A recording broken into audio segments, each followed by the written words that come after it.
Engagement in ruins. Betrayal unveiled before the altar. Let me start from the beginning here. Yesterday, I met my fiancé at our wedding venue for our 4-month-out meeting to finalize details. We drove to the venue separately because she was leaving straight from work. Towards the end of the meeting, she let me know her friend was dropping off her rental car and needed a ride home and asked if it would be okay. I said yes, thinking nothing of it, as it wasn't that far from our home, and I know her friend well. I get home and tried to get in touch with her for the next 3 hours. No answer.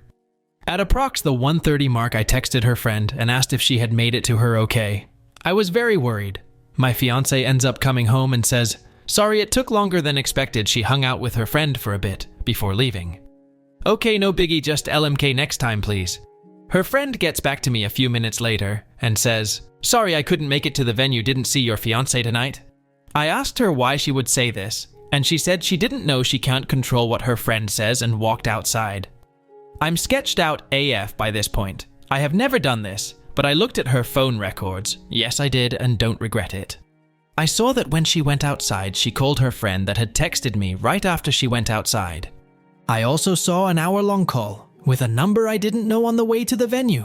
I asked her what rental place they went to and multiple other questions. She had quick answers, and they seemed legit. I thought maybe I'm crazy here. I need to chill and sleep on it. This morning, I asked her to please see the text from her friend, asking her to pick her up, and I would apologize for questioning her the previous night. She said no. I said, "When I caught up to you yesterday on the way to the venue, I saw you were on the phone. Who was that?" She said, "Oh, that's the friend I picked up later on." That's when I knew for a fact she was lying. I said I looked at her phone records and knew that wasn't true. She then changed her story to say, "Oh, I needed to meet up a co-worker to discuss a patient. Who is the co-worker and why couldn't you discuss that over the phone? I need to show him the techniques in person. His name is Michael." Okay. I am sketched out beyond belief at this point. We never lie to each other. I asked to see the texts with Michael. She said, "Wouldn't let me see." I said, "Why not if there's nothing to hide? Are you having an affair? Do you not want to be together anymore?" She pauses and proceeds to tell me all the things that are wrong with me. I work too much. I don't spend enough time with her. Don't listen. I'm astonished at this point. All of this is news to me. I put 2 and 2 together. At this point, I know something sketchy is going on. I again asked to see the texts.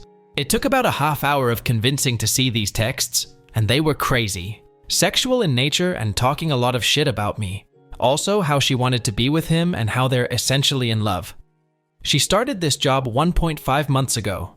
He is her co-worker.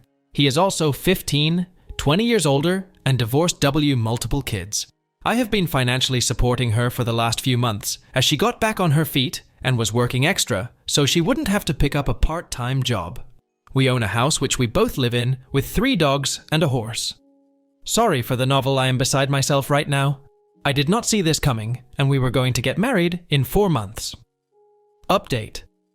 As an update, I was finally able to sit down with her tonight and go over this. Again, she came in trying to blame me for what she did, trying to justify the cheating and lying as a direct result of my lack of communication and listening. She said she wouldn't have had to start talking to this guy if I had been listening better. I spend too much time in the office working and don't dedicate enough time to her. I tried to explain that I was putting in extra hours to try and support her and the family financially while she was struggling so she wouldn't have to get a part-time job. She said she would have rather gotten a part-time job, which makes no sense to me. She was under the impression that because this was short-lived, 1 week she say, and they only made out once, that we could move past this. When I brought up the text where she was trashing me and talking sexual with him, she deflected hard, and I got nowhere with that. I told her that I'm not the reason that this is happening. She went too far and should have communicated with me or thought about the implications first. That I can never trust her again, and this is all because of her actions. Whether she wants to try and justify this as my fault is up to her. At the end of this part, it got a bit calmer. I said, "Listen, we just really need to figure out the house we own jointly and the 3 dogs." We came to the conclusion that either I stay and buy her out or we sell and get new places. The dogs, one of us will get one, the other 2 TBD. So that's where this left off tonight, and we'll continue to keep you all posted on progress. Curious what you all would do about the house. Financially, I can support it alone, but it is nearly 3,000 square feet and 5 acres of land. which was bought solely to have her horse. She is taking the horse when she leaves and boarding it at a barn. Second update, day 3. I was able to sit and have a 3-hour conversation with her tonight. We talked about our relationship and what led to what occurred. It started with her telling me what I did wrong in our relationship, lack of communication, spending too much time working and on my phone. I don't disagree with any of these things. My mindset behind working so much was support of the family. I run an e-commerce business on the side and am a one-man customer service center, and deals happen 24 hours a day. I am never not on the clock. I could have certainly been better about setting my phone aside and responding to people the next day. The lack of communication was on both ends, and a prime example of this is the fact that I was unaware she was unhappy with any of this. It was never communicated to me. She said she felt I would have gotten upset if she told me but never gave me the chance to work on it.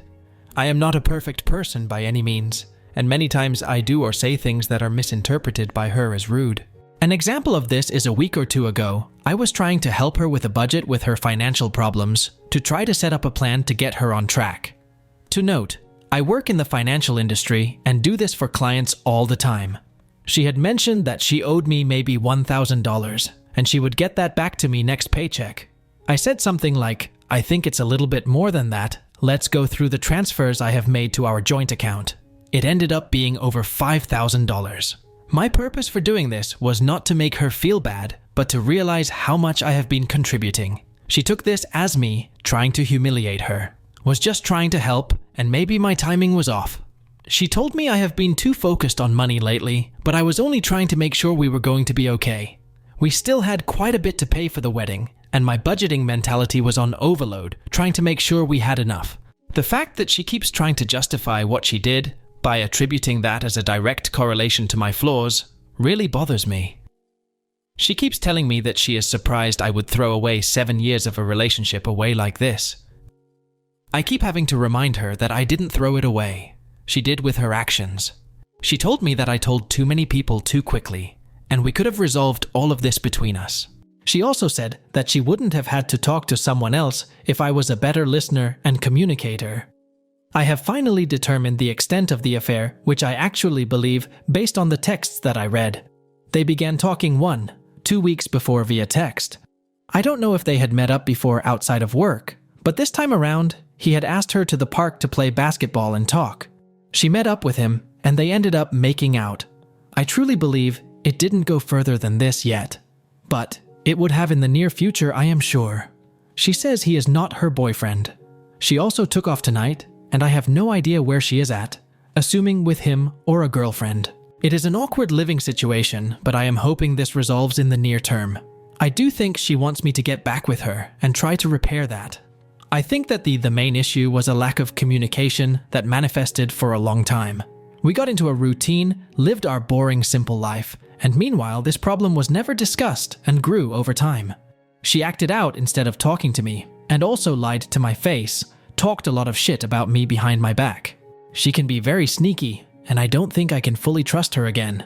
Obviously, this would be the easiest thing to do, but I don't think I would ever be truly happy. Understanding the root cause has helped me feel better. If nothing else, it will allow me to address my personality flaws, communication issues, and see things from another perspective. I started hitting the gym today and will keep a routine going. I also plan on picking back up on studying for my CFP designation. I took the week off of work to focus on my mental health. Today, I called the wedding venue and officially canceled the date.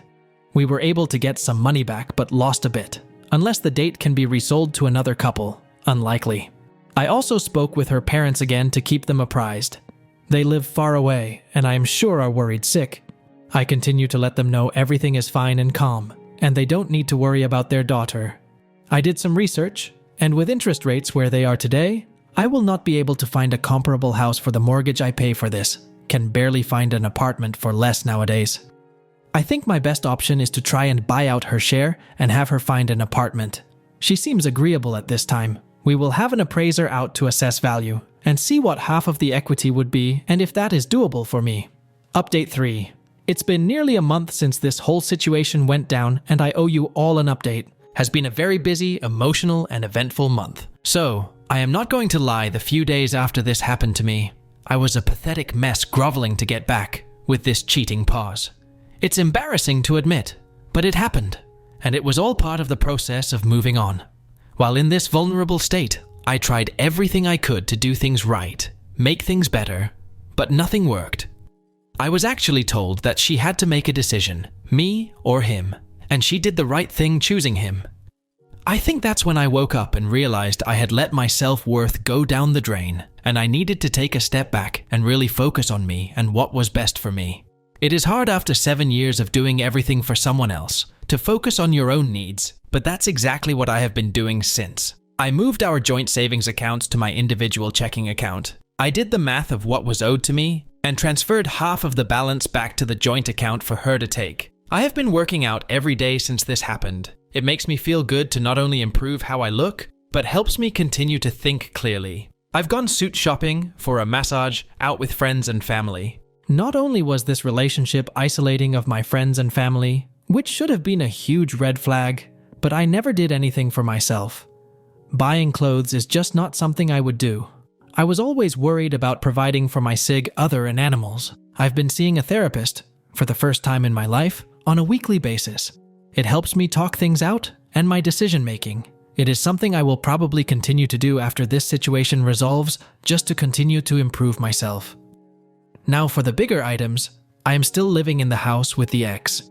She is sleeping in the guest bedroom, and we are at a point where the only communication is, "Did you feed the dogs?"